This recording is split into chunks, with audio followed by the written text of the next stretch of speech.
On December 25th, I decorated the place exactly how my wife loved it. Golden lights on the front porch, and those old ornaments of ours on the Christmas tree. I whipped up the best meal I knew how to make. Rosemary seasoned roast beef, creamy garlic mashed potatoes, and a pecan pie chilling on the windowsill. This was my first holiday season without Elsa. She'd been gone for about half a year. All I wanted was for my son Hans and his wife Lena to be sitting at my table.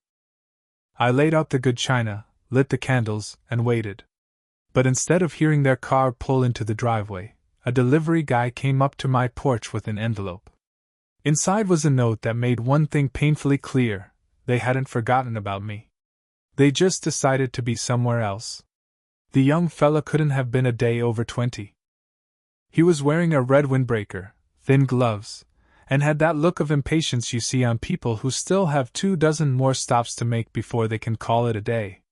"Delivery for Klaus Schmidt?" he asked, his eyes darting past me into the warm house. "That's me," I said, my voice barely a whisper. He handed me the envelope, gave a quick nod, and headed back down the steps. The crunch of his shoes on the frozen ground was the only sound until the low rumble of his car engine faded into the distance. The envelope was warm from his hands but felt so thin. Before I even opened it, I just knew it wasn't good news. I hesitated for a moment, my fingers hovering over the flap. I looked at the lights wrapped around the porch railing, the gentle glow they cast over the snow-dusted steps, and thought about how Elsa would have been right behind me, her curiosity piqued. She always had to know who was at the door. I broke the seal. Lena's handwriting, small and with perfect loops, sat in the middle of the page. "Klaus, we decided to spend Christmas at my mother's place this year. Hope you understand. With love, Lena." That was it. No. "Merry Christmas." No. "Let's make plans for next week." Not even a simple phone call before the courier showed up. Understand?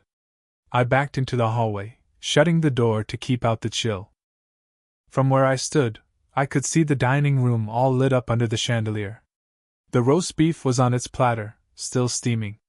The garlic mashed potatoes were smooth and creamy in their serving bowl, with a sprig of parsley on top that Elsa would have definitely liked. The pecan pie on the counter caught the light from the kitchen, its crust baked to perfection. I had put hours into all of it, starting 3 days ago by marinating the beef. I baked the pie the night before and ironed the tablecloth that only ever saw the light of day on holidays. I had arranged the china, polished the silver, and folded the napkins into tiny little fans, just like Elsa always did. The candles flickered softly, their light dancing across the crystal glasses. It was the exact kind of Christmas Elsa would have loved. But now, it was just me. I poured a glass of sweet tea, took a seat at the head of the table, and tried to eat. The first bite of roast beef was tender and seasoned perfectly, but it tasted like cardboard. My throat tightened up as I tried to chew, and I had to wash it down with the tea. After a few more bites, I put my fork down. The food had no flavor at all. I blew out the candles and put the meal into containers. I left the pie out. Part of me just couldn't bring myself to wrap it up. Maybe I was holding on to Elsa's old habit of leaving dessert out just in case someone dropped by, but I knew nobody was coming. I picked up my phone, more to distract myself than anything else. I wasn't waiting for a call or a text. They'd already made their choice. Still, I scrolled, and there it was, a post from Lena's mother on social media. A long table filled with dishes, wine glasses sparkling in the light. People were leaning in toward each other, their faces alive with laughter. At the far end, Hans was sitting next to Lena, his hand on hers, with a smile I hadn't seen in half a decade. The caption read, "So thankful for a house full of family on this holiday." Thankful. The word hit me like a ton of bricks. They were thankful for the table they'd chosen, but not for mine. I just stared at that photo until the screen went dark. My mind drifted back to the Christmas mornings when Hans was a little kid. He used to wake us up at dawn, tearing down the hallway in his pajamas, the scent of cinnamon rolls filling the house. Elsa would be in the kitchen, pulling the rolls out of the oven, powdered sugar floating in the air. I'd read him "'Twas the Night Before Christmas" by the fireplace on Christmas Eve, his head heavy on my shoulder. For so many years, our home was the place to be for Christmas. After Hans got married, I tried to split the time, 1 year with us, 1 with them. But slowly, 1 year turned into, "Maybe we'll stop by and see if we have time." I kept telling myself that's just how life is. Married couples have to split the holidays, and people get busy. But sending a courier on December 25th wasn't about being busy. It was a message. I put the phone down, face up on the table, and leaned back in my chair. The house was too silent. I could hear the clock in the living room ticking, each second pulling me further from the life I used to have. The fire crackled softly in the fireplace, but the sound felt empty. I looked over at the Christmas tree in the corner. The gold star on top was the one Hans had made in the 3rd grade. One point broke off years ago, but Elsa always insisted we put it right in the front. "It's perfect the way it is," she'd say. I wondered what she would have said about today. Maybe she would have told me to let it go, to enjoy my dinner, and not take it to heart. But Elsa knew me too well. She would have known it wasn't about the dinner. It was about what it all meant. At some point, I got up and moved to the living room. The recliner groaned as I sat down in the same spot I'd sat every Christmas night for over 40 years. Only now, the other chair, Elsa's, was empty, her knitting basket still sitting there with a ball of yarn halfway unraveled. I just hadn't had the guts to move it. Outside, a car drove slowly down the wet road, its headlights sweeping across the wall. My first thought was that it might be them, that they had changed their minds, but the car kept going. I leaned forward, my elbows on my knees, hands clasped together. I tried to convince myself it was just one holiday. But deep down, I knew better. This wasn't a one-off. This had been coming for a half-dozen years, and Elsa, if she were here, would have told me so. The note from Lena was still on the counter where I'd left it. I went back into the kitchen and picked it up. Her looping, perfect handwriting looked almost cheerful on the plain white paper. I imagined them writing it. Did Hans even see it before it was sent? Or did Lena handle all the family communication, just like she always did, to save him the awkwardness of saying it himself? The roast beef was stone cold now. I slid the containers into the fridge, the cold air rushing out as I opened the door. The pie was still sitting on the counter untouched. I didn't cover it. Couldn't. It was almost 9 p.m. when I gave up on pretending to watch television. I switched off the tree lights one strand at a time and walked down the hall to my bedroom. On the dresser was a framed picture from our last Christmas with Elsa, Hans, and Lena. They had come that year, even though they arrived late, already full from eating somewhere else. In the picture, Elsa's smile was as warm as ever. Hans was polite. I sat on the edge of the bed, just staring at that photo until my eyes got blurry. When I finally laid down, the spot next to me was cold, and for the first time in a while, I admitted to myself that they hadn't forgotten me. They'd just chosen to sit at someone else's table. The next morning, I woke up earlier than usual. Not that I'd gotten much sleep. My eyes had been wide open most of the night, staring at the ceiling while the shadows from the tree branches outside swayed against the wall. The Christmas tree lights were still on in the living room. I must have forgotten to turn them off before bed.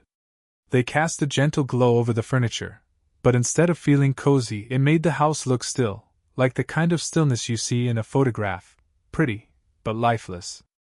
I didn't make coffee right away. My mind was too restless to just stand in the kitchen. I pulled on my sweater and stepped outside. The morning air was sharp against my cheeks, crisp and cold, the kind that makes your lungs sting when you take a deep breath. The yard was still covered in the night's frost, with blades of grass outlined in white and the bird bath frozen solid. Elsa used to start her mornings out here, no matter the season. She'd walk the little stone path to the garden and check on the bird feeder that hung from the maple tree near the edge of the yard. I never got it back then. Why bother feeding birds in the middle of winter? But she'd just smile and say, "Because they still need to eat, Klaus, even when no one else is looking." I found myself following that path now, my hands buried deep in my sweater pockets. The feeder swayed gently in the breeze, empty. It was shaped like a small wooden house with a sloped roof. Elsa's choice, of course. She said it made the birds feel welcome. I don't know why I reached up to check it. Maybe just out of habit. But when I touched the wooden frame, my fingers brushed against something wedged between the post and the roof. An envelope. It was tucked in so tightly I almost missed it. The paper was a little worn at the edges, but the flap was still sealed. My name was on the front, just Klaus. Not Klaus Schmidt. Not Mr. Schmidt. Just the way Elsa always wrote it on birthday cards or those little notes she'd leave on the fridge. Her handwriting stopped me in my tracks. I ran my thumb over the letters like I could feel her in them somehow. In the corner there was a date, just about 6 months ago, 1 week before she died. My breathing got a little quicker.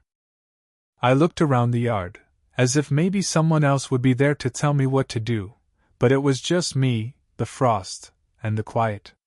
I carried it back inside, sat down at the kitchen table, and just stared at it for what felt like forever before I opened it.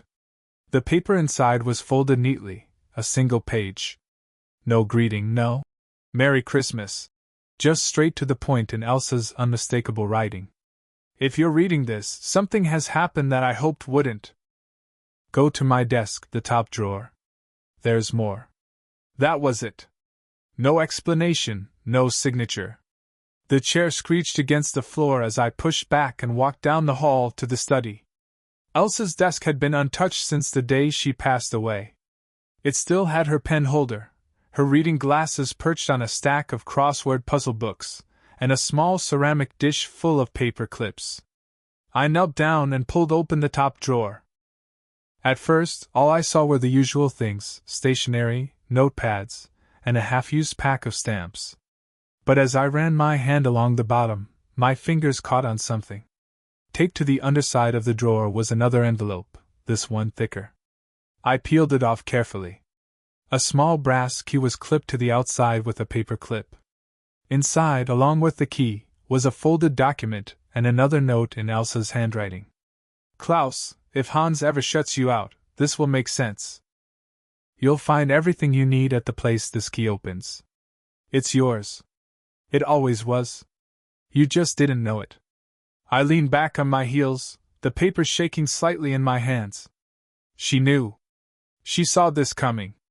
The document was a legal deed with my name printed in thick, black letters. The address was one I didn't recognize, somewhere in a small town about half an hour away. Westburg. I stood there staring at it, trying to figure it all out. We had never owned property there. Elsa had never mentioned it, not once in all our decades together. Why would she keep a place from me? And why would she tie it to Hans potentially shutting me out? I turned the key over in my hand. The metal was cool, its edges smooth, well used, but polished clean. I thought about calling someone, maybe Werner, my old buddy and neighbor, but the idea of trying to explain all this over the phone felt wrong. This was something I needed to see for myself. I set the envelope and key on the desk, went to the bedroom, and grabbed my overnight bag. A change of clothes, a flashlight, my wallet, and the thermos Elsa always insisted I take on long drives. I quickly made a sandwich, filled the thermos with coffee, and looked at the clock.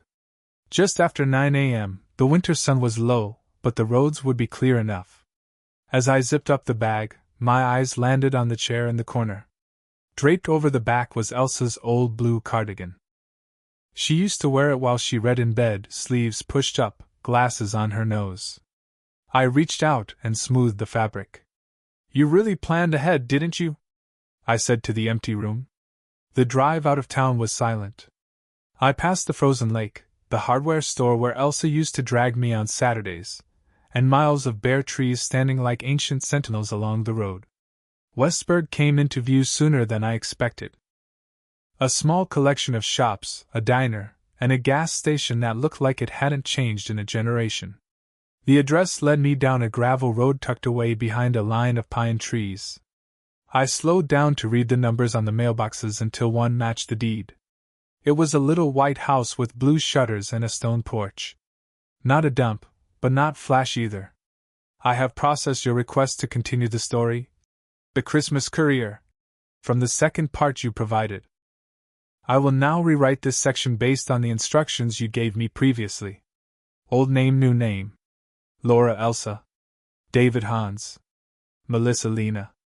George Whitman Klaus Schmidt. Carl Jenkins Werner Brandt. Benton and Associates Weber and Sons. Updated text. The place just had this feeling, like it was ready for someone to move in. I pulled my truck into the driveway. The front steps groaned under my boots as I walked up them. I grabbed the key from my pocket. It slid into the lock like it was made for it. When the door clicked open, I hesitated. I couldn't shake the feeling that I was stepping into a room Elsa had only just left. Inside, the air felt warm, with a slight hint of cedar and something sweet, maybe from the old wooden furniture. Everything was neat, cared for, like someone had been keeping it ready for a long time. In the living room, a wooden mantel held some framed photos. There was one of Elsa and me on our 35th wedding anniversary. Another of her on the beach, with her sandals in one hand and her hair blowing in the wind.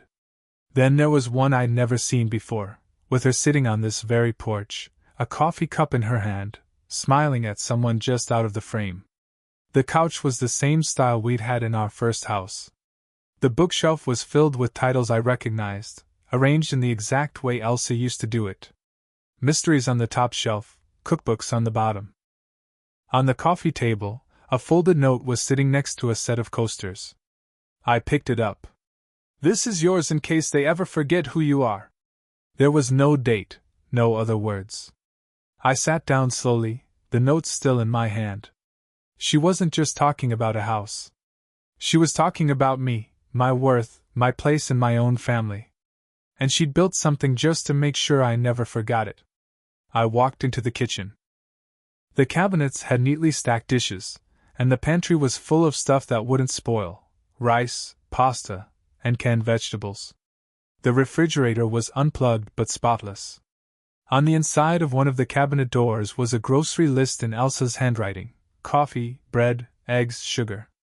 There were 2 chairs at the kitchen table, one with a cushion Elsa had sewn herself. I reached out and touched the fabric, half expecting it to still be warm. Down the hallway, I found 2 bedrooms. One had a neatly made bed with a quilt folded at the foot. The other was mostly empty except for a few boxes stacked in the corner, labeled Klaus's things. I didn't open them. Not yet. Back in the living room, I sat in the armchair by the window and looked out at the yard. There was a birdhouse in the back and a small bench under what must be a flower bed in the spring. The silence here wasn't like the silence back home. This was on purpose peaceful. I thought about yesterday, about the note from Lena and the Facebook photo. Here those things felt smaller, like they were from a completely different world. Elsa had known. She had seen the way things were slowly changing, the way our visits were getting shorter, and the way Lena answered for Hans more often than he spoke for himself. And instead of getting into a fight about it, she had created a safety net. She had given me a place that was just mine, somewhere no one could sell or lay claim to without my permission. I don't know how long I sat there, watching the light change through the window. Eventually I got up, locked the door, and drove back toward town. The key was in my pocket, warm from my hand. I didn't have all the answers yet, but I knew one thing for sure. Whatever was coming next, I wasn't as alone as I thought I was. The day after I found the cabin, I couldn't get it out of my head. I woke up thinking about the note on the coffee table, about Elsa's handwriting on the grocery list inside the cabinet door. It was like she had prepared a place for me there without ever telling me. I'd driven back home last night, but I hadn't unpacked my bag. The key to the cabin was on the nightstand, catching the pale morning light. I picked it up and turned it over in my hand, feeling the smoothness of the brass. Elsa's second note, the one about if Hans ever shuts you out, wouldn't leave my mind either. What exactly had she seen coming, and what else had she put in place that I didn't know about? I made some coffee, stood by the kitchen window, and watched the frost melt from the edges of the lawn. My eyes drifted to the house next door. Werner Brandt's old Ford pickup was sitting in the driveway. Werner was an old friend, a retired lawyer, the kind of guy who never missed the Sunday crossword and could tell you baseball stats from 3 decades ago. If anyone could help me understand legal documents or figure out what a hidden deed might mean, it was him. I took a long sip of coffee, set the mug down, and grabbed the envelope with the deed from Elsa's desk. Werner opened his door wearing a flannel shirt and holding a piece of toast he was still eating. "Klaus," he said, raising his eyebrows. "You're up early. Everything okay?" "Not exactly," I said. "Got a minute?" He stepped aside, telling me to come in. His house had a faint smell of wood smoke and buttered toast. We sat down at the kitchen table, with the morning paper folded neatly in front of him. "What's on your mind?" he asked.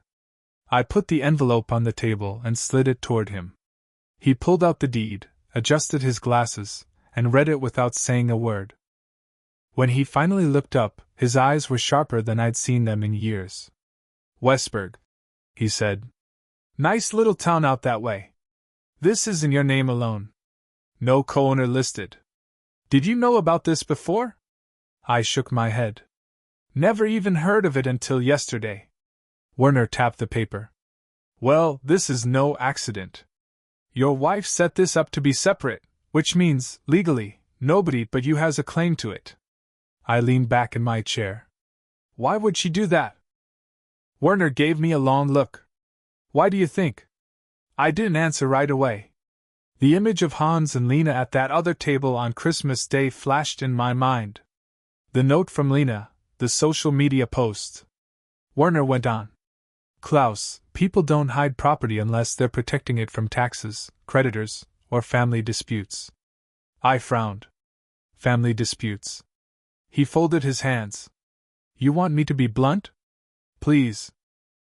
"I've seen cases where adult kids or their spouses start trying to get control of property once one parent is gone. Sometimes it's because they're genuinely concerned. Other times, not so much." I stared at the deed.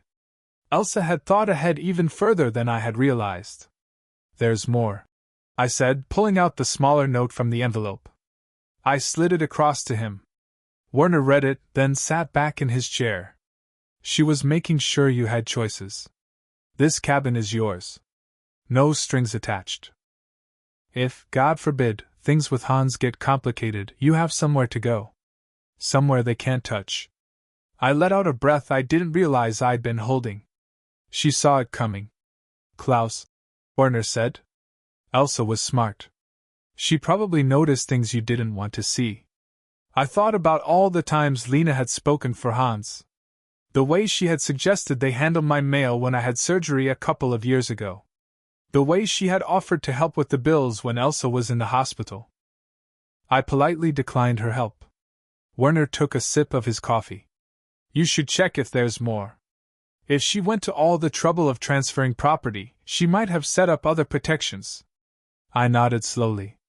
"I'll start with her files. You need help, I'm around," he said. "And Klaus, don't wait too long. If they're the kind of people to make a move, they won't just sit around forever." I left Werner's place with a strange mix of being grateful and uneasy. Grateful for Elsa's foresight, and uneasy about what it implied about my son. Back home, I went straight to Elsa's study. I opened every drawer, checked behind the books on her shelves, and looked through her address book. Nothing obvious jumped out at me. No more keys, no hidden envelopes. But in the bottom drawer, under a stack of old magazines, I found a folder labeled in her handwriting. "Household Private." Inside were copies of tax returns, insurance statements, and a list titled, "Accounts Klaus." Some had my name as the only account holder. A few had been opened just a few years ago. One entry caught my eye, Weber and Sons. Trust 2941. Next to it, there was a note in parentheses. Ask Werner if needed. Weber and Sons wasn't a name I knew, but the word trust made me stop and think. I picked up the phone and called Werner again. "Ever heard of Weber and Sons?" I asked. There was a brief silence on the other end. Yeah. Gustav Weber. Old school accountant. Worked with a lot of my clients over the years. Why? His name is in one of Elsa's folders. Something about a trust in my name. Werner let out a low whistle. Well, that's something. He's still got an office downtown. You want me to set up a meeting? I said yes right away. Werner told me he'd call Weber and get back to me that afternoon. While I waited, I drove back to the cabin. This time, I opened the boxes labeled Klaus's things. Inside, I found a bunch of old photo albums, a set of Elsa's favorite cookbooks, and a small metal lockbox. The key wasn't anywhere to be found. I set the lockbox aside, making a mental note to deal with it later. In the kitchen, I brewed a pot of coffee using the old drip machine that looked like it came from our first apartment. I sat at the table, with the grocery list still taped inside the cabinet door, and thought about how deliberate all of this felt. Elsa hadn't just created a backup plan. She had built a sanctuary. Back at my own house, Werner called just after 3 p.m. Weber can see you tomorrow morning, he said. I told him you have some paperwork your wife left behind. Werner's tone suggested that Weber already knew what I was talking about. That night, I lay in bed, going over it all in my head. A hidden cabin, a secret trust. Elsa's quiet warnings were wrapped up in simple words. I thought about her voice, calm and so sure, telling me, if you ever feel like they're pushing you out, you'll know where to go. I hadn't understood it then. Now I did. By the time morning came, I was ready. I put on my best jacket, not because I needed to impress Weber, but because I wanted to walk in there looking like a man who was still in charge of his own life.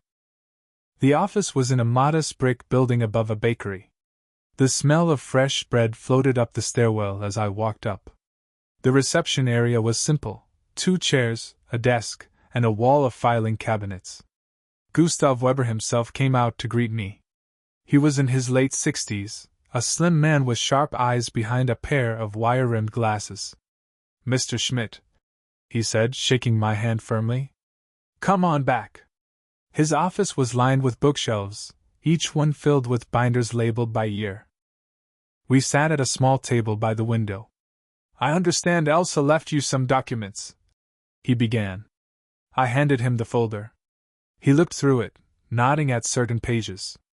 Yes, this is what I thought it might be, he said finally. Your wife set up a private trust in your name about 5 years ago, separate from any joint accounts. She was very clear about the terms. It's solely under your control with no successor trustee except you. I was shocked. Why didn't she tell me? He gave a small smile. She said she didn't want you to think you needed it, that it was just a just-in-case kind of thing. I sat back, letting that sink in. How much is in it? Weber said a number that made me gasp. It was more than I could have ever imagined, enough to keep me comfortable for years, no matter what happened. She also left instructions, Weber continued. She said that if circumstances shifted, her words, not mine, and you felt pressured or shut out, I was to explain the trust to you in full. I thought back to Christmas Day, the courier, the empty table, the Facebook post. Well, I said quietly, I guess circumstances have shifted. Weber nodded. I'll get the access paperwork ready. In the meantime, you might want to think about how you want to handle things with your family. I gave a small, dry laugh. That's the million-dollar question. When I left Weber's office, the winter air felt colder. But in my pocket was the weight of a sure thing. Not just the cabin key, but the knowledge that Elsa had given me something no one could touch. For the first time in a while, I didn't feel like I was on the defensive. I felt ready. 3 days after I met with Weber, I was in the kitchen making coffee when I heard tires crunching over the gravel out front. It was the middle of the morning, a time when my driveway is usually empty. Through the window above the sink, I saw a silver SUV pull in. Hans's SUV. My hand tightened on the coffee pot. I put it down, wiped my hands on a towel, and walked to the front door. The knock came just as I was reaching for the handle. 3 short raps, then silence. I opened the door to see Hans standing on the porch, his hands in his jacket pockets. He gave me a strained smile that didn't reach his eyes. "Hey, Dad!" Behind him in the passenger seat of the idling SUV, Lena was on her phone. She didn't even look up. "What brings you here?" I asked, keeping my voice neutral. He shifted his feet. "Just thought I'd stop by. We haven't talked since Christmas." I leaned against the door frame. "We could have talked then if you'd been here." A flash of discomfort crossed his face. "Yeah, about that. Lena's mom. Well, it just made sense this year." I held up a hand. "No need to explain. I read the note." He cleared his throat. "Right. Well, anyway, I also wanted to check in, see how you're doing, and maybe talk about some things." "Things?" "Yeah, you know, Mom's stuff, the accounts. I was in the garage the other day looking for that old fishing rod, and I saw some boxes with paperwork. I figured maybe you could use a hand sorting through it all." There it was. The real reason? I didn't answer right away. I just watched him the way you watch a chess player make their first move. "What makes you think I need help with that?" I asked. He hesitated, glancing back at the SUV. "Well, you've got a lot on your plate, and Lena and I have been talking about maybe helping you manage things, you know, just to make sure it's all in order." "For who?" He blinked. "For you? For everyone, really." I stepped back from the doorway, motioning for him to come inside. He walked past me into the living room, looking around like he was seeing it for the first time. "Still looks the same," he said. "Some things don't need changing," I replied. We sat down, me in my recliner and him on the couch. There was a distance between us, the kind you can feel even when you're only a few feet apart. "So," I said, "tell me more about this help you're offering." He shifted again, resting his elbows on his knees. "We just think it might be good to, you know, consolidate things, streamline, maybe move some accounts around. We've been reading about how older folks can be vulnerable to mistakes or scams. I have processed your request to continue the story, the Christmas Courier, from the fourth part you provided. I will now rewrite this section based on the instructions you gave me previously. Old name, new name. Laura Elsa. David Hans. Melissa Lena. George Whitman Klaus Schmidt. Carl Jenkins Werner Brandt. Benton and Associates Weber and Sons. Gerald Benton Gustav Weber. Della Morgan Anya Miller. Dr. Keller Dr. Fisher. Mrs. Alvarez Frau Steiner. Ellen Helene. Raj Ravi. Updated text. I let the silence linger for a moment longer than was comfortable. "Older folks, huh? I didn't mean." "No, I think you did." I leaned forward. "Tell me something, Hans.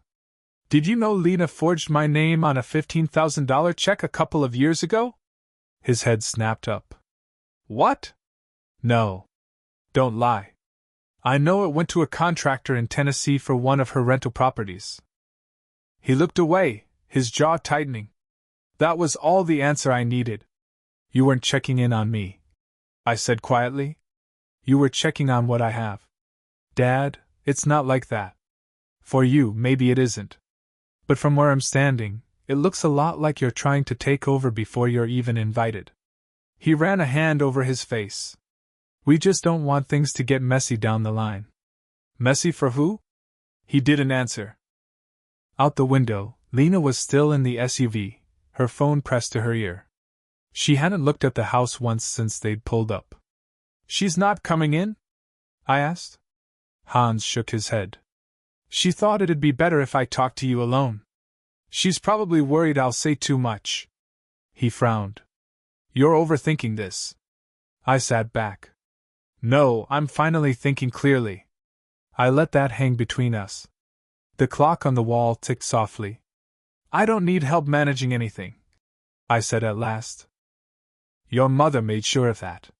His gaze sharpened. "What does that mean?" "It means I've got everything I need and I intend to keep it that way." For a second, I thought he might push back, but then his shoulders slumped. "We just want to make sure you're okay." "I am. I said, and for the first time in a while, it felt true. He stood, smoothing the front of his jacket. All right. I'll see you soon then. I followed him to the door. Tell Lena I said hello? He nodded, stepped onto the porch, and walked back to the SUV. Lena leaned over to say something as he climbed in. The engine revved, and they backed out of the driveway without a single glance back at the house. I stood there for a moment, watching their tail lights disappear down the street. Then I closed the door. The house was quiet again, but it wasn't the same kind of quiet as on Christmas Day. This was a silence laced with understanding, about what they wanted and about how far I was willing to go to keep what Elsa had given me. I walked to the study, opened the desk drawer, and looked at the cabin key resting there. Just seeing it steadied me. I thought about Gustav's words. You might want to think about how you want to handle things with your family. I already knew the answer. Carefully, and on my terms. I spent the rest of the afternoon going through Elsa's files again, this time with a sharper eye.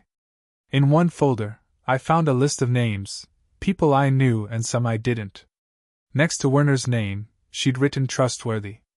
Next to Gustav's, confidential. And next to a name I didn't know, Anja Miller, she'd simply written in case of trouble. I made a note to ask Werner about her. That night, as I sat in the recliner with the fire crackling low, I realized something. Hans and Lena weren't going to stop at one visit. This was just the first test to see if I'd let them in. Let them start rearranging things under the guise of help. They'd be back, and when they came, I'd be ready. It was the first Thursday in January when I noticed the black sedan. Not moving, just sitting at the curb across from my mailbox, with its engine idling. At first, I thought maybe it was a delivery mix-up. But the longer it sat there, the more it felt like it was waiting for something, for someone. I stepped onto the porch with my coffee, pretending not to look directly at it. A man in a dark coat sat in the driver's seat, his head down as if he were reading. The windows were tinted just enough to make the whole thing feel intentional. 5 minutes passed. Then 10. Finally, he drove off without so much as a glance at the house. I didn't like it one bit. By noon, I had my jacket on and was walking the half-block to Werner's hardware store. Werner had been Elsa's go-to guy for every home project for 3 decades, and mine for the last 5 months. He knew people. The bell above the door jingled as I stepped in. Klaus, he said from behind the counter. Didn't expect to see you today. Yeah, well, I said, leaning on the counter. I saw something this morning I didn't like. Figured you might know if anyone's been asking about me. He raised an eyebrow. Like what? Black sedan, sat out front for a while. The guy inside didn't get out, didn't knock, just waited. Werner frowned. Not a plate I recognize, but you know, Hans was in here 2 days ago. I kept my expression neutral. What for? Something about you needing help getting rid of some old junk. He wanted to know if I had a trailer to haul it. Said you'd probably be downsizing soon. Downsizing? That was a word you used when you were clearing someone out. Did you tell him anything? I asked. Werner shook his head. Told him if you needed my help, you'd call me yourself. Good. I took a breath. You remember that name Elsa had in her papers, Anja Miller? Werner nodded slowly. Yeah. You thinking of calling her? I'm thinking I need to know why Elsa wrote in case of trouble next to her name. Werner reached under the counter, pulled out an old Rolodex, and thumbed through it until he found a card. He slid it across to me. She's in town. Runs a little private consulting outfit, estate planning, dispute resolution, that kind of thing. Not cheap, but she's the kind of person who knows what people are worth before they even open their mouths. I pocketed the card. Thanks, Werner. Before I left, he added, Klaus, if Hans is making moves, he's not doing it alone. Watch your back. I intend to. That afternoon, I called the number. A woman's voice answered, calm, clipped, all business. Miller Consulting. Is this Anja Miller speaking? My name is Klaus Schmidt. You don't know me, but you knew my wife Elsa. There was a pause. Ah, Klaus. Yes, I knew Elsa. She was very clear about the kind of man you are. I wasn't sure if that was a good thing or a bad one. She had your name in her papers, said in case of trouble. Well, I think trouble's knocking. We agreed to meet the next morning at a small cafe on Main Street. Anya was already there when I arrived, sitting in a corner booth with a leather notebook and a cup of tea. She was in her 50s, sharp-eyed, the kind of person who notices everything and says only what she means to. Klaus, she said, standing to shake my hand. I'm sorry for your loss. Thank you. We sat. You said trouble's knocking. She began. Tell me about it. So I did.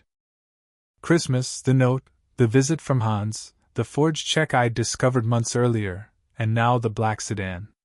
She listened without interrupting, jotting down the occasional note. When I finished, she said, Your son and his wife are positioning themselves. First socially, by undermining your independence in conversation. Then financially, by seeking access to accounts, properties, or the perception that you can't manage them. I nodded. And that sedan? It could be a private investigator. Could be a buyer. Either way, it's tied to them. People don't just park outside for no reason. I leaned in. Elsa trusted you, so I'll ask you straight. What would you do? She flipped a page in her notebook. Protect the perimeter, lock down the assets, and make a paper trail that shows you're not only competent, but that any changes from here on out are your choice and yours alone. We talked for an hour, going over details, property deeds, account signees, even the cabin Elsa had left in her will. At one point she asked, Has anyone besides Hans and Lena been in the house since Elsa passed? I thought back. Only once. A man claiming to be from the utility company said he needed to check the meter inside. I let him in, but he never went near the meter. Anya's pen paused. And you didn't call the company to verify? No. She shook her head. That's a breach. From now on, no one in without an appointment and ID. You've been compromised. When we left the cafe, she handed me her card. Klaus, I work for clients, not families. That means I'll do what needs to be done, even if it ruffles feathers. That's exactly what I'm looking for. On the walk back to my truck, I saw a black sedan parked a few spaces down. Not the same one from my street, but close enough to make my skin prickle. I didn't mention it to Anya. Not yet. Back home, I took her advice immediately. I changed the locks. I moved certain files from the desk to a lockbox in the attic. I called the bank to update account alerts so I'd get notified of any unusual activity.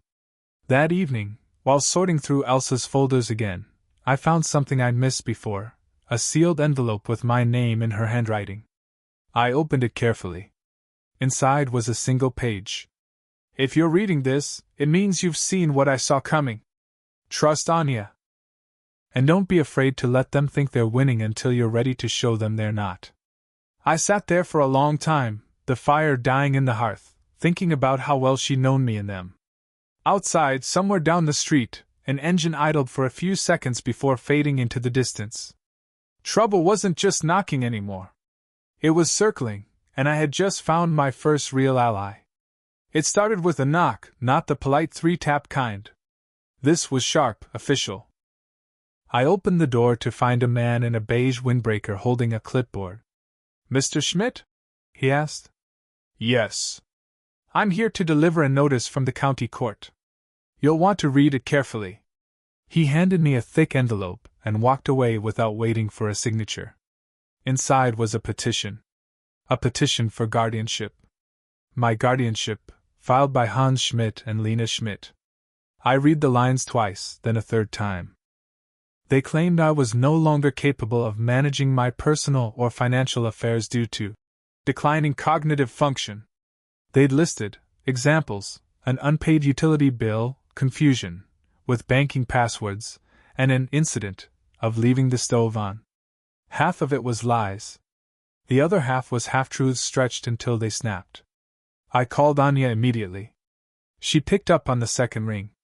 They've moved faster than I expected, she said after I read her the first paragraph. Guardianship petitions can be dangerous.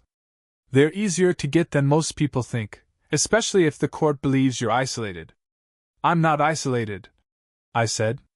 No, but they're building a picture where you are. And unless we get ahead of it, that picture becomes reality in the court's eyes. By noon, I was sitting in her office. The petition was spread across her desk.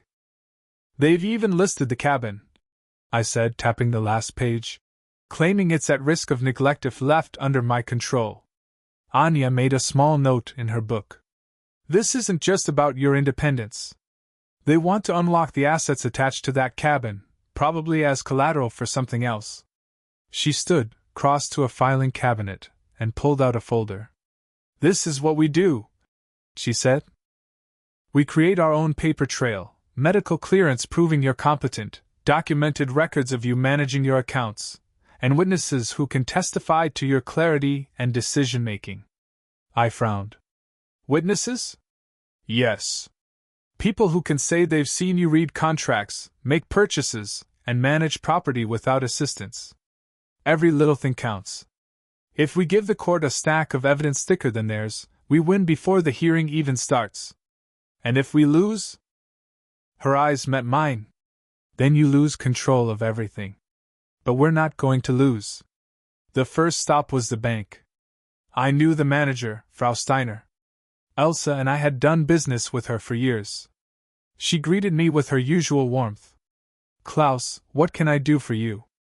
I need copies of my last 6 months of statements, I said, and any records showing I've managed transactions personally. She glanced at Anya, then back at me. Is there trouble? Family trouble? Simply, I said. And I need to show I'm still the one steering this ship? She nodded. You've been in here every month making deposits yourself. I can print a record showing that. It'll help. From the bank, we went to Dr. Fisher's office. Elsa's doctor, my doctor too. He gave me a quick exam, reflexes, memory questions, a little writing test. When it was done, he leaned back in his chair. Klaus, you're as sharp as I've ever seen you. I'll draft a letter certifying you have full cognitive capacity. That's exactly what I need, document. On the drive back, Anya said. Now, we need witnesses outside your circle. Neighbors, shop owners, anyone who's interacted with you in a businesslike setting recently. I thought for a moment. There's Helene at the hardware store and Ravi at the grocery. I've been handling all my orders since Elsa passed. Perfect, Anya said. We'll get their statements in writing. I have processed your request to continue the story, the Christmas courier, from the final part you provided. I will now rewrite this section based on the instructions you gave me previously. Old name, new name. Laura Elsa. David Hans. Melissa Lena. George Whitman Klaus Schmidt. Carl Jenkins Werner Brandt. Benton and Associates Weber and Sons. Gerald Benton Gustav Weber. Della Morgan Anya Miller. Dr. Keller Dr. Fisher. Mrs. Alvarez Frau Steiner. Ellen Helene. Raj Ravi. Mark Klaus. Eddie Gunther. Della's clerk friend unnamed clerk friend female. Updated text. The more varied the better, making it harder for Hans and Lena to claim I had any bias. We stopped by the grocery store first. Ravi came out from behind the counter, wiping his hands. Klaus, how's the house holding up? Well enough, I said. Listen, I've got a favor to ask. When I explained what was going on, his expression hardened. They're trying to take control of your life. That's not right. I'll write whatever you need. You're here every week with a list, comparing prices, catching mistakes. You're sharper than half the folks I serve. I smiled. Thanks, Ravi. By the end of the day, we had 6 months of bank statements, a doctor's letter certifying my competency, and 3 witness statements from people I did business with. Anya stacked the papers neatly. This is a start. Now, we need to file our response to the petition and attach all of this as evidence. When's the hearing? 2 weeks, she said. But they'll get a copy of our response in 5 days. That's when they'll realize you're not going to just give up. That night, I sat by the fire again. Elsa's letter was still in the lockbox upstairs. I thought about the phrase she'd written. Don't be afraid to let them think they're winning.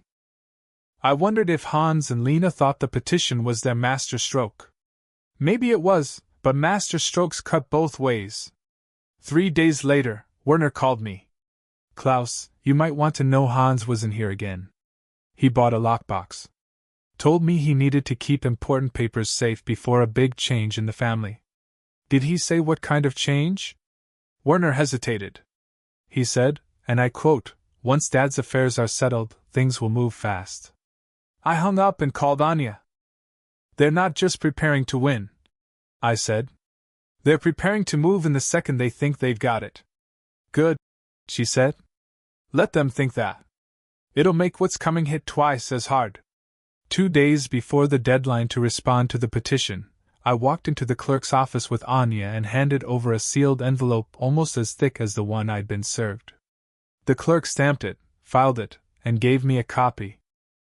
As we stepped back out into the cold January air, Anya glanced across the street. There it was again, the black sedan.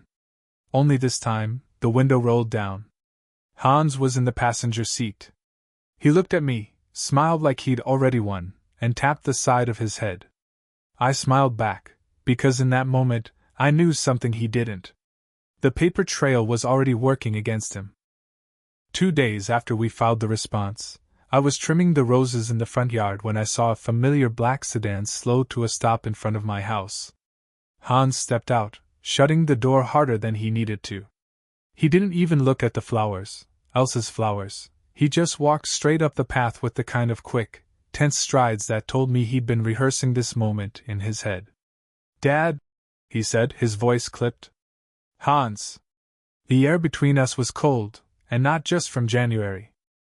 He held up a thick envelope, my court response. You think this is going to work? I set my pruning shears on the porch rail. I don't know, I said evenly. But it's the truth. That's all it needs to be. He took another step closer. His cologne was sharp. Too sharp for morning. You've made this harder than it had to be. Lena and I, we could have handled everything. You wouldn't have to worry about bills, repairs. I'm not worried about bills, Hans. I cut in, my voice calm but firm. I'm worried about being erased from my own life. For a second, his eyes flickered. But then his jaw tightened again. You don't know what you're up against. I tilted my head. Maybe I do. Maybe that's why I've prepared for it. He didn't like that. He held my gaze for a long moment, then turned and walked back to the car without another word. That afternoon, Anya called. They've read it, she said without preamble. And they're rattled. How do you know? A clerk friend told me Hans was in there this morning, asking about expediting hearings. He's trying to push the date up, which means he's worried about what else you might have. I let the corner of my mouth turn up. He should be. 3 days later, Werner from the hardware store stopped by. Klaus, I probably shouldn't say this, but Lena was in here yesterday, buying a new lock for a storage unit. She was on the phone, and I overheard something about getting the cabin papers before he moves them.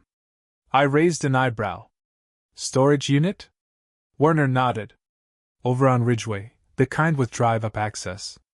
I called Anya immediately. She's moving something, I said. Or planning to. That's fine, Anya replied. Because whatever she thinks she's moving, it's not going to help them. What do you mean? You remember when we set up that trust for the cabin, the one Elsa insisted on? Yes. Well, last month, I had you sign an amendment transferring the deed from your name directly into the trust's protective clause. It's no longer your asset. It's a separate legal entity. Even if they won guardianship, they wouldn't be able to touch it without a whole different court case. I let out a slow breath. So, they're chasing smoke. Exactly. And the more they focus on it, the less they'll see what's going on. That night, I sat in my chair and let my mind drift back to the cabin. Elsa and I bought it the summer after Hans was born. It was small then, just 2 rooms and a porch, but it sat on a ridge that caught the evening light in a way that made the whole valley glow. Elsa loved it so much she'd hum when we drove up the winding road, the same tune every time. We'd spent decades fixing it up, a new roof, a wood stove, a wraparound deck. The last thing Elsa said about it months before she passed was, "Promise me you'll never let it end up in the wrong hands." I promised, and I meant it. A couple of evenings later, I went for a walk to clear my head. As I passed the corner cafe, I saw Lena through the window. She was leaning in close to a man I didn't recognize, sliding a folder across the table. He glanced at it, then nodded. I didn't stop, didn't stare, just kept walking. But the image stayed in my mind all the way home, Lena passing that folder like it was a baton in a relay race. 2 days after that, the hearing notice arrived, rescheduled for the following Tuesday, less than a week away. I brought it straight to Anya's office. "This is good," she said. "It forces them to show their hands sooner. We'll have them reacting instead of dictating." She leaned forward. "Klaus, I want you to be ready for one more thing. If they think they're losing, they might try something in a public place. Something to make you look unstable before the hearing." I frowned. "Like what?" "Could be anything. A sudden accusation. An incident they claim happened in front of witnesses. Just don't give them an opening." The next day, I went to the community center for the monthly veterans breakfast. I'd skipped the last few months, but I wanted people to see me, sharp, steady, engaged. It worked. I shook hands, told stories, and even helped organize the raffle tickets. Old friends like Klaus and Gunther laughed with me over burnt coffee, and newcomers listened politely as I talked about the gardening project we'd started. Every handshake was more than just a greeting. It was a reminder to the room that I was part of this community, not some recluse losing his grip. On my way out, I saw Helene from the hardware store. "I heard there's some family drama," she said gently. "If you need someone to vouch for you, you know I've got your back." I thanked her. Another piece on the board. That night, my phone rang. A number I didn't recognize. When I answered, Lena's voice came through, sweet but brittle. "Klaus, I just wanted to say, whatever happens in court, we hope you'll understand. It's for your own good." I let the silence stretch. Funny thing about my own good, Lena. Usually, I get to decide what that is. Her tone hardened. "We'll see what the judge thinks." She hung up. For a long moment, I just sat there. The fire was low, casting shadows on the walls. Upstairs, Elsa's letter was still in the lockbox. The cabin trust papers were in Anya's safe. And the rest, the part they didn't know about yet, was still in motion. Because while Hans and Lena were chasing the cabin, I was making sure the rest of my assets, the house, the accounts, even the car, were lined up under the same protective structure. By the time the hearing came, there wouldn't be a single piece of property in my name worth fighting over. That was the part they'd never see coming. Not until it was too late. The Saturday before the hearing, I found myself parked half a block from Hans's house, engine off, watching the soft winter light spill across their front porch. I wasn't there to spy in the usual sense. I just wanted to see the way they moved when they thought no one was looking. Through the bare branches, I saw Lena carry a stack of boxes to the SUV, her phone wedged between her shoulder and ear. She was talking fast, nodding to someone I couldn't hear. Hans emerged a moment later, holding what looked like a briefcase. He handed it to her, and they spoke in quick, clipped bursts before going back inside. From where I sat, the scene looked almost mundane, but I'd learned enough to know that ordinary moments often hid the deepest intentions. I stayed just long enough to see them drive off toward the Ridgeway storage facility, the same one Werner had mentioned. My fingers tapped the steering wheel, not from nerves, but from a slow, burning awareness. They were still convinced the cabin was their ticket. I let them go without following. Instead, I drove home, put the kettle on, and sat at the kitchen table with a legal pad. The fire crackled in the living room. On the page, I began to list every person who'd seen me in the past 2 weeks, at the cafe, the hardware store, the veterans' breakfast, along with the dates and times. It wasn't paranoia. Anya had been clear. If they try to paint you as unstable, we'll need credible witnesses who can say otherwise. Dates, times, interactions. The more ordinary, the better. So, I wrote them down, even the smallest encounters: Helene from the hardware store, Klaus from the breakfast, the mailman who chatted about the snowstorm. Each name was a brick in the wall I was building. 2 days later, my phone rang. It was Helene. Klaus, you're not going to believe this, but Lena was in here today with a clipboard. She was asking if anyone had noticed you acting confused lately.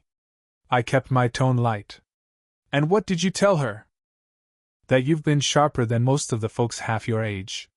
Helene, she's fishing for trouble. I know, I said. Let her fish. She's in the wrong pond. That night I couldn't sleep. I went out to the porch, the air sharp in my lungs, and let my eyes wander across the dark yard. Elsa used to say, winter was when the truth showed itself. Trees stripped bare, no leaves to hide behind. Standing there, I felt the truth as plainly as the frost under my feet. Hans and Lena weren't looking out for me. They were looking out for themselves. And somewhere along the line, they'd convinced themselves those two things were the same. Monday morning, Anya called. They filed an emergency addendum, she said. Claims you've been making financially reckless decisions. They're citing the sale of the old pickup and the donation to the Veterans Fund. I almost laughed. I sold the pickup because I can't drive 2 vehicles at once, and I donated to the fund because I believe in it. I know, Anya said. But they're trying to spin it as impulsive behavior. We'll counter with proof that those were planned, logical moves. Do you still have the bill of sale for the truck in the file cabinet second drawer? Good. Bring it tomorrow.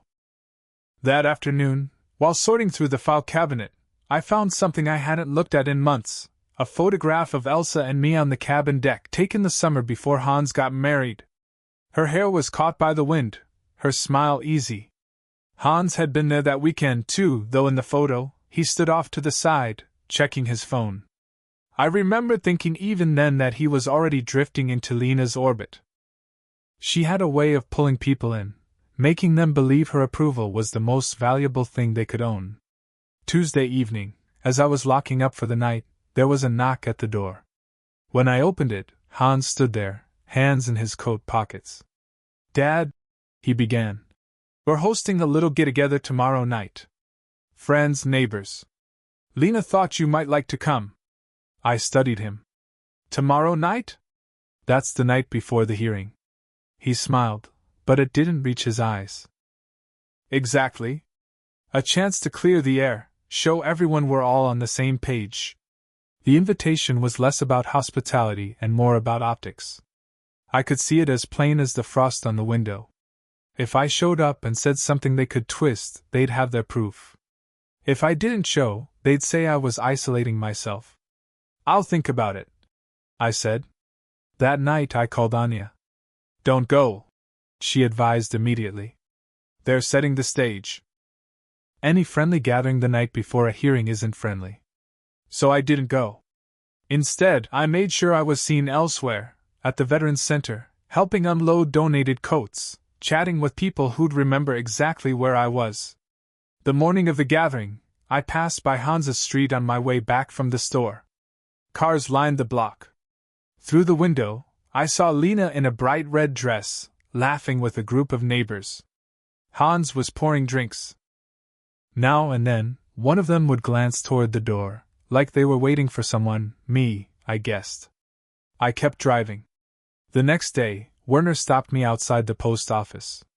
Klaus, you missed quite the evening, he said. Lena was telling folks you've been having memory slips. Hans looked uncomfortable, but he didn't stop her. I thanked him, though my chest felt tight. It was one thing to suspect they'd tried to undercut me.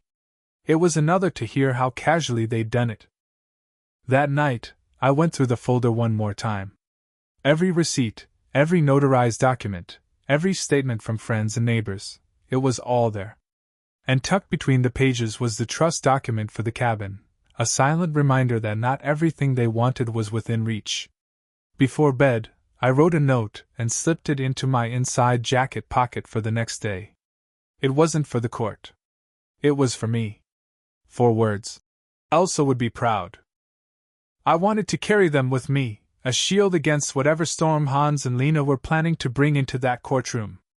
When I finally turned out the light, the house was quiet. The kind of quiet that used to feel heavy. But tonight, it felt like readiness, like the stillness before a tide turns. Because tomorrow the lines would be drawn. And this time, I wasn't stepping into their game unprepared. I was bringing my own board, my own rules, and they wouldn't see the last move until it was already made. The courthouse smelled faintly of old paper and coffee that had been sitting too long on a burner. Light filtered in through tall windows, slicing across the polished wooden benches. I sat at the plaintiff's table beside Anya, my hands folded, eyes on the grain of the table. Across the aisle, Hans and Lena whispered to their attorney, a slick-haired man in a navy suit who looked like he just stepped out of an advertisement for financial services. Lena's red nails tapped an impatient rhythm on the armrest. Hans kept adjusting his tie, glancing toward me, then away again. The bailiff called the court to order, and the judge, a woman in her 60s with a steady, unflinching gaze, took her seat.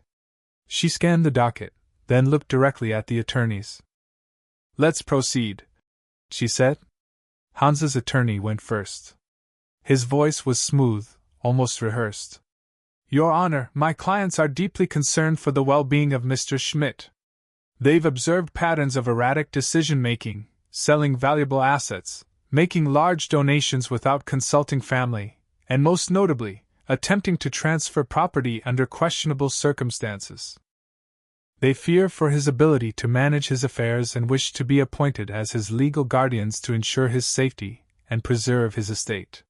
He sat down like he just wrapped a closing argument. Lena reached over and patted his arm as though the performance had been flawless. Anya stood slowly, gathering her notes. "Your Honor, my client, Mr. Schmidt, has been the target of a calculated attempt to strip him of his autonomy and his property. The so-called patterns cited by the plaintiffs are nothing more than responsible decisions made by a competent adult. We will demonstrate that the claims against him are unfounded and that the real motive here is control, specifically, control of a lakeside cabin that has been in Mr. Schmidt's family for decades." The judge nodded. "Proceed." "We began with the receipts for the sale of the old pickup, a clean bill of sale notarized, with the buyer's statement that the transaction had been arranged weeks in advance. Then the donation to the Veterans Fund, documented correspondence showing it had been part of a planned annual contribution, something Elsa and I had done for years." Lena shifted in her seat as each piece of paper slid across the judge's bench. Hans stared straight ahead, his jaw tight. Then came the witnesses. Helene from the hardware store took the stand, recounting how she'd spoken with me multiple times in the past month, each interaction clear and coherent. Klaus from the Veterans Breakfast described me organizing coat donations, handling the sign-in sheets, and even teasing him about his terrible handwriting. Every testimony was a brick in the wall that Anya had promised to build. About halfway through, Hans's attorney tried to push back. "Mr. Schmidt, isn't it true that you've recently misplaced important documents and had to call your son for help?" I met his gaze evenly.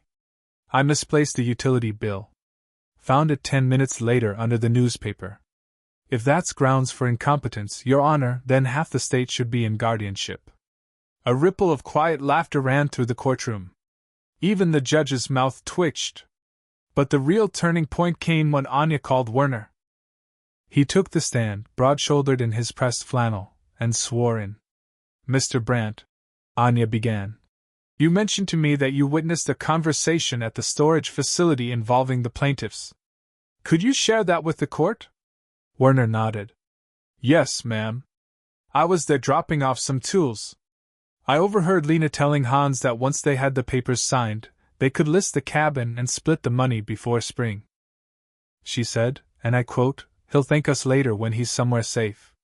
The air in the room shifted. Lena's head snapped toward Hans.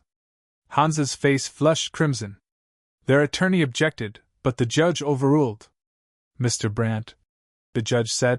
You're certain of what you heard? Clear as day, Werner replied. Didn't seem like concern for his well-being to me. Seemed like they were planning a sale. From that point on, the tide was with us. Anya walked the judge through the trust documents for the cabin, showing how it was protected from sale without my direct consent. She pointed out the suspicious timing of the concerns, all surfacing right after Lena learned the cabin wasn't part of the estate they could inherit. When it was my turn to speak, I kept it simple.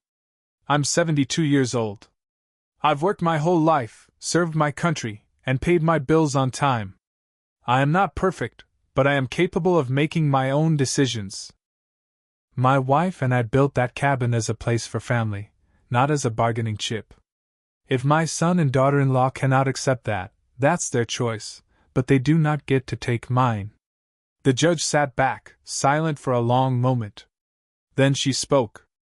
Mr. Schmidt, based on the evidence and testimony presented, I find no grounds to grant the petition for guardianship. Furthermore, I am issuing a protective order preventing the plaintiffs from interfering with your property or financial decisions. The court strongly advises both parties to seek counseling if they wish to repair their relationship, though I note that is outside the court's jurisdiction. Her gavel came down with a sound that felt to me like a lock sliding into place. Hans's shoulders slumped. Lena whispered something sharp in his ear, but he didn't look at her. Their attorney began gathering his papers, his expression already moving on to the next case. Anya turned to me, her smile small but certain. It's over, she said.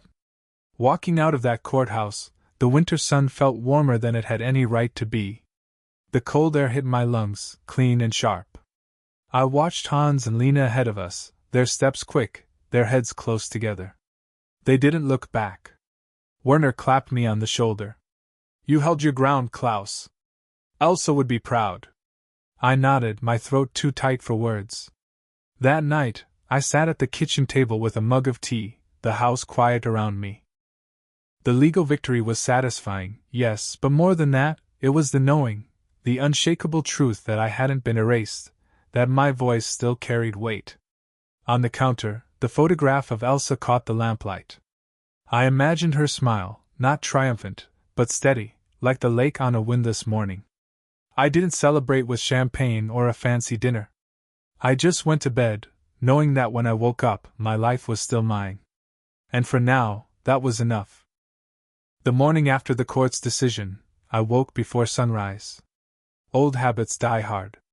For a moment, I lay still, listening to the quiet. No phone vibrating on the nightstand. No knock at the door. Just the hum of the furnace, and the faint tick of the kitchen clock. I made coffee the way Elsa used to, a heaping spoon of grounds, a pinch of cinnamon, a slow pour of hot water. The smell filled the kitchen, rich and familiar. I took the mug to the back porch, where the air was cold enough to sting my face, and watched the first light touch the lake. It looked different now. Not because the water had changed, but because I had. The weight I'd carried these past months, the fear of losing not just the cabin but my say in my own life, was gone. Not forgotten, but gone. I had plans for the day. Small ones. I'd promised Werner I'd meet him at the Veterans Center to help repair a leaky roof. Then maybe I'd stop by the hardware store, see if Helene still had those cedar planks on sale. Little things, but little things were mine again. Around 9 a.m., the phone rang. I recognized the number but didn't answer. The voicemail came through a few minutes later.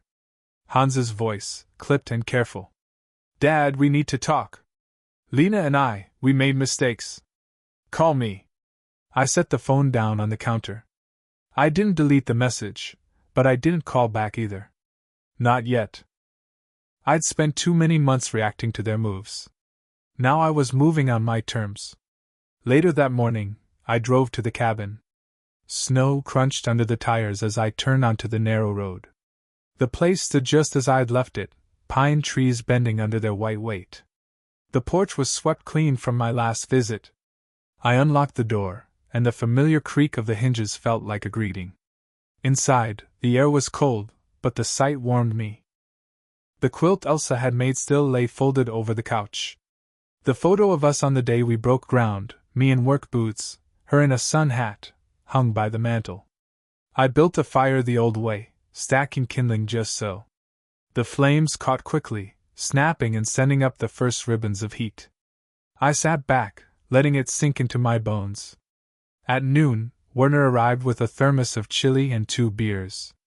"Figured you'd be here," he said, stomping snow off his boots. "Thought we might christen your freedom." We ate at the kitchen table, steam rising from the bowls. Werner talked about the roof project, the new guy at the center, and the rumor that Helene was finally retiring.